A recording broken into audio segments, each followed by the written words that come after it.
Today I'm going to walk you through a 2013 Korean thriller film called Hide and Seek. The story kicks off with Yoon Hee, a woman walking home from work through a rundown area near her apartment.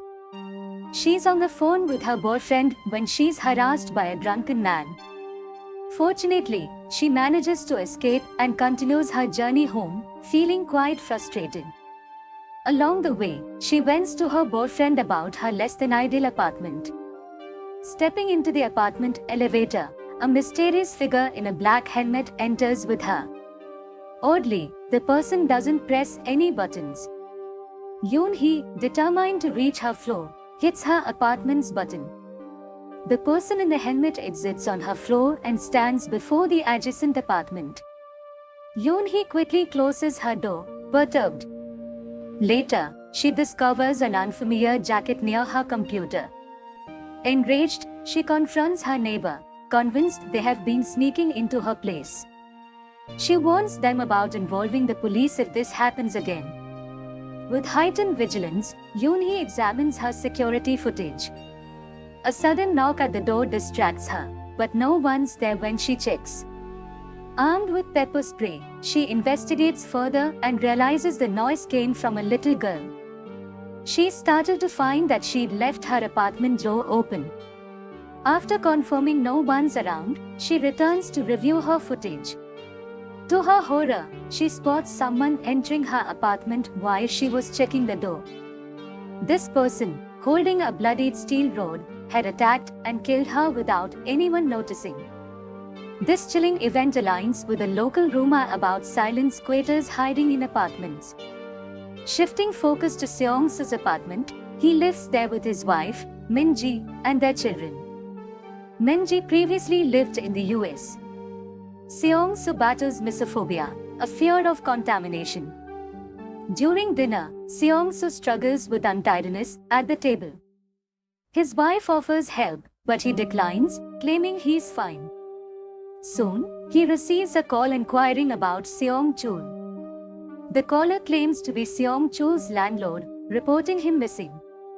Seong-chul, Seong-soo's disliked stepbrother, was someone he was adopted by but never really connected with.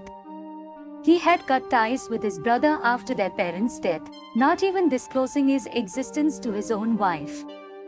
The next day, Seong-soo and his family visit his parents' graves. He queries the cemetery guard about Seong-chul, evoking his irritation as he's never visited. Armed with Seong-chul's address from the landlord, Seong-soo ventures to Seong-chul's apartment, leaving his family behind in a car. The landlord informs Seong-soo that Seong-chul had been living there for 2 years after being released from jail. The apartment complex houses several missing persons cases and is also occupied by illegal immigrants. Due to cheap rent, the place lacks proper security and cleanliness. The city council has plans to demolish the complex in the upcoming months. Upon entering Seong-chul's apartment, the landlord departs, leaving Seong-soo to sift through his brother's belongings. The space is in disarray. Seong-soo explores the apartment, finding it empty. However, he discovers tampons in the bathroom, prompting him to question if his brother had company. The landlord asserts that he never saw anyone else with Seong-chul, adding to Seong-soo's confusion. The presence of tampons in his brother's bathroom leaves Seong-soo perplexed. Seeking answers from the apartment neighbors, Seong-soo is met with reluctance and fear, finding no willingness to assist him. As he stands before each apartment unit, Seong-soo notices peculiar symbols: a triangle, a square, and a circle. After a brief inspection, he discerns that these symbols denote the occupants. The circle signifies men, the triangle represents women, and the square denotes children. Yet, an unfamiliar V symbol stands out in his brother's unit. Meanwhile, Min-ji dies her parents in the United States, revealing the existence of Seong-soo's brother, a secret until now. Her children yearns to play outside, and while she grants permission, she urges them not to wander too far. An airy sensation washes over her, and she encounters a stranger's gaze. The stranger vanishes, and her children disappears from sight. Filled with panic, Minji rushes outside to locate her children. Approaching a young girl, she's met with fear rather than assistance. Soon, the girl's mother intervenes, urging Minji to leave. Returning to her car, Minji finds her children with a stranger inside. Another woman with her child approaches, brandishing a taser to help. The stranger flees, leaving Minji and her children safe. Having returned from his stepbrother's apartment, Seong-soo expresses gratitude to the woman who aided them, Jo-hee. She invites Seong-soo's family into her spacious apartment. Recently moved in, Jo-hee shares details about her Australian husband and their aspirations to move to Australia. Curious about Seong-soo's presence in the rundown complex, she learns about his brother and his apartment unit. Jo-hee is taken aback, requesting them to leave due to the revelation. She also asks Seong-soo to ensure that Seong-chul stops peering at her daughter. Minji questions Seong-soo about his brother and his actions, but Seong-soo, uncertain of the answers, advises her to return home with their children while he investigates further. On their way home, Minji senses they are being followed. Meanwhile, Seong-soo rests in his stepbrother's apartment. Amidst washing his hands, he detects a strange sound. Despite being certain it's Seong-chul, he discovers the room empty upon investigation. His apartment key and phone are absent from his coat, and another noise leads him to a concealed passage near Seong-chul's apartment. Venturing through, he emerges in another unit owned by Yoon-hee, the girl who met a tragic fate earlier in the movie. Seong-soo finds clothing similar to those in Seong-chul's apartment. At the same time, Minji returns to her apartment. As she enters the elevator, a person in a full-face helmet and black jacket follows her. These individuals poses access to the elevator section. Though fearful, Minji remains resolute and enters the elevator. Initially, the helmeted person doesn't press a floor button. Outside their apartment, Minji hesitates to input their password. Her child mistakenly vocalizes it, prompting Minji to quickly change the password. Soon, Minji is notified of a delivery at the security center, prompting her to head there. A call from Seong-soo reaches Minji in a state of panic, urging her to remain in their apartment until his return. The abrupt end of the call leaves Minji startled, and she discovers that the package from the security office is empty. Their child then informs her that the yogurt seller is outside. Alarmed, Minji rushes to prevent her child from opening the door, hastening to shield them. Simultaneously, the person outside attempts to enter the incorrect password, which Minji had recently changed. Unable to use the jammed elevator, she races up the stairs to their unit, no longer hearing the knocking sound. As her child approaches the door, a hand grabs their foot from outside, yet the person retreats when Minji arrives. Opening the door, she finds her child unharmed. Suddenly, an assailant wielding an umbrella attempts to attack Minji from behind. She fends them off with a cry for help, causing the attackers to flee as a concerned neighbor emerges. Upon Seong-soo's return to the apartment, he finds a swarm of police officers, his wife having been assaulted. Surveillance footage suggests that the attacker might be Seong-chul, his brother, who had previously been imprisoned for sexual assault. The following day, armed with a golf club, Seong-soo revisits Seong-chul's apartment, determined to avoid further harassment. Frustrated by his lack of progress, he returns to his car, deciding to sift through his brother's belongings left in the apartment. At this moment, he notices a person in a full-face helmet passing by his car. Seong-soo grabs the golf club and begins to tail the individual, who quickly senses the pursuit and flees. A chase ensues, leading them through the apartment complex. Seong-soo eventually takes a break, only to be unexpectedly attacked by another stranger. The two engage in a rooftop altercation, with Seong-soo initially at a disadvantage but managing to reverse the situation. The attacker reveals himself to be Yoon-hee's boyfriend, sharing that Yoon-hee disappeared weeks ago, leaving him under the impression she was having an affair.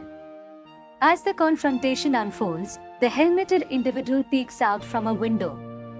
Pursuing this figure, Seong-soo enters a hidden passage, ultimately discovering Yoon-hee's lifeless body concealed within a closet. Amidst the shock, the helmeted person strikes Yoon-hee's boyfriend from behind, subsequently targeting Seong-soo. A struggle ensues, with Seong-soo narrowly avoiding a fatal blow. He wrestles the knife from the attacker, who then flees. Seong-soo escapes and seeks aid from the children he had encountered earlier. Ensuring the door is secure, he searches for any hidden passages and finds none. Jo-hee's daughter assists with first aid, tending to his wounds. Seong-soo inquires about Jo-hee's whereabouts and learns she is at work. Seong-soo's phone is retrieved from his coat by the girl, leading to a tense exchange. After reclaiming his phone, Seong-soo opens it to find a dead battery, prompting him to request another phone from the child. She complies, leading him to her room, which is surprisingly spacious and filled with familiar items, including numerous cell phones. The child explains that those phones belong to her, and Seong-soo borrows one. Upon inspecting the phone, he realizes it is his previously missing phone. Seong-soo inquires about how the child obtained these phones. Apparently, she inherited that from her mother. She proceeds to show him the new apartment, which, surprisingly, turns out to be his own. This revelation shocks him, causing him to stumble and fall back. As he recovers, he investigates the closet and discovers something rather unusual. Upon closer inspection, he finds the lifeless body of Seong-chul. Jo-hee appears behind him, striking Seong-chul with a steel rod and seizing the contents of his pockets. Evidently, Jo-hee has a tendency to eliminate individuals who own and live in apartments. Yet, as the death of the apartment's owner is revealed, they relocate to another residence. Meanwhile, Min-ji and her child make preparations to return to the United States. Min-ji tries to contact Seong-soo but receives no response. As they depart, Jo-hee and her daughter make ready to take over Seong-soo's house. Using a key, they enter Seong-soo's apartment directly. Just before Min-ji starts the car, she realizes her daughter is unwell. Unfortunately, she left their medication behind. She instructs her son to lock the door and remain indoors. Remarkably, Seong-soo is still alive. He regains his footing and hurries away. Min-ji enters their home, retrieves medicine for her daughter, and receives a call from Seong-soo. He discloses that Jo-hee is responsible for the tragic events. Seong-soo urges Min-ji to contact the police and safeguard their child.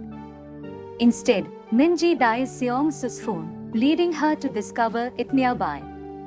She locates an item in the kitchen that wasn't there before. Unexpectedly, Jo-hee strikes Min-ji from behind with a steel rod.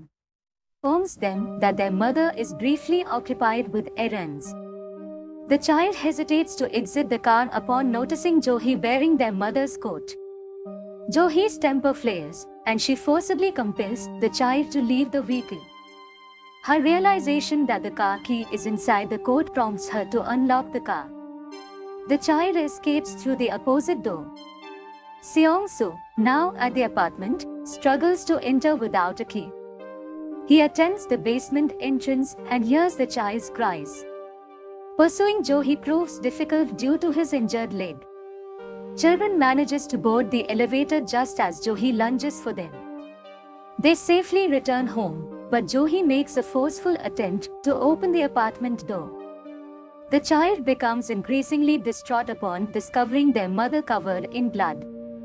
Providentially, Seong-soo arrives, unlocking the door.